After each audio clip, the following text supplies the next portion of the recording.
लागल झुलनिया के धक्का अब लागल झुलनिया के एक बार इनका दोनों गोटे के लिए ताली बजा दियो तो सब गोटे। लागल झुलनिया के झुलनिया के ए चाचा झुलनिया के आई टू आई कांटेक्ट करू ना हमरा संग हमर देखियो ना मोबाइल अच्छा चश्मा लगा लियो।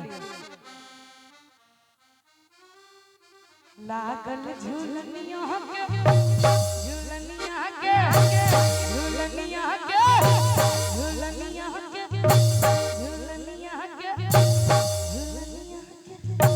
झुलनिया के कलम कल करता पहुंच गए। लागल झुलनिया के धक्का कलम कल करता पहुंच गए। कलम कल करता कलम कल करता कलम कल करता कलम कल करता लागल अरे लागल झुलनिया के कलम कल करता पहुंच गए।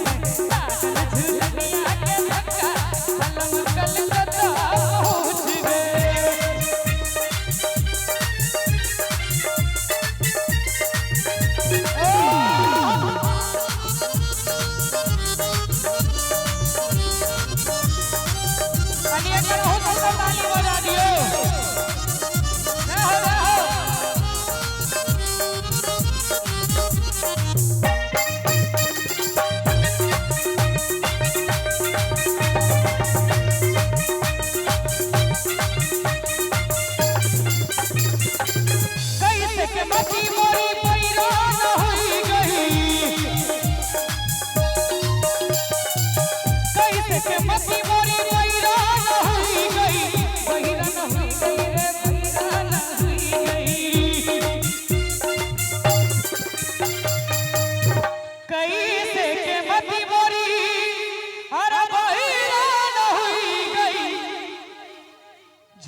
खाली हमरा गांव पर तो लोग के थिन बजबैला नीक लागे तू एक बार ताली बजबियो सब गोटे।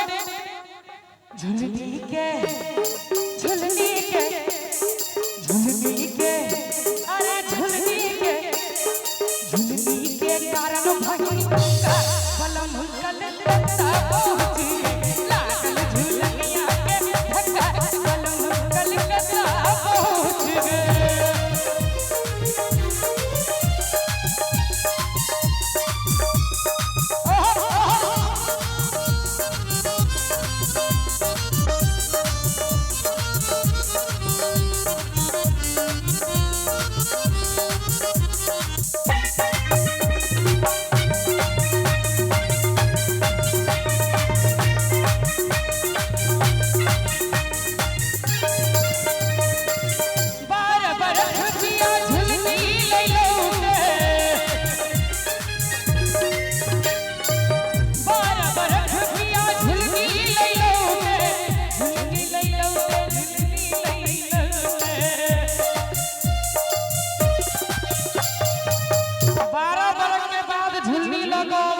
झुल्ली तो दे दियो चुल्ही भाड़ में कन्या के की हाल भेले।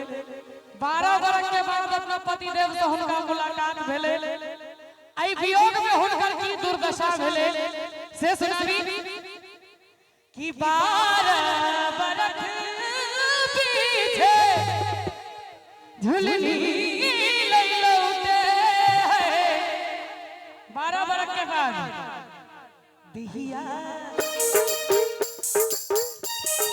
दिहिया दिहिया दिहिया दिहिया भइल चचका कलम कल करता पहुंच गए। लागल झुलनिया के धक्का कलम कल करता पहुंच गए।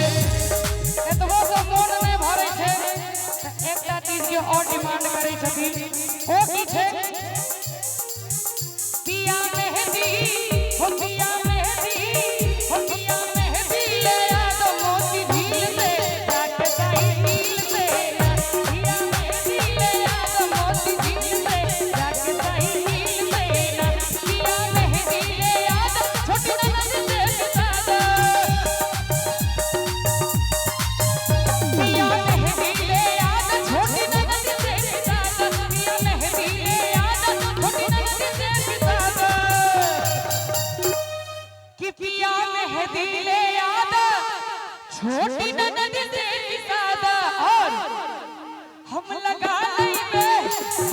लगा लइबे हम लगा लइबे काटा और कील से जाके साइकिल से ना पिया मेहंदी ले आवा मोती झील से जाके साइकिल से ना पिया मेहंदी ले आवा मोती झील से जाके साइकिल से ना पिया मेहंदी ले आवा मोती झील से जाके साइकिल से पिया मेहंदी ले आवा मोती झील से जाके साइकिल से पिया मेहंदी ले आवा मोती झील से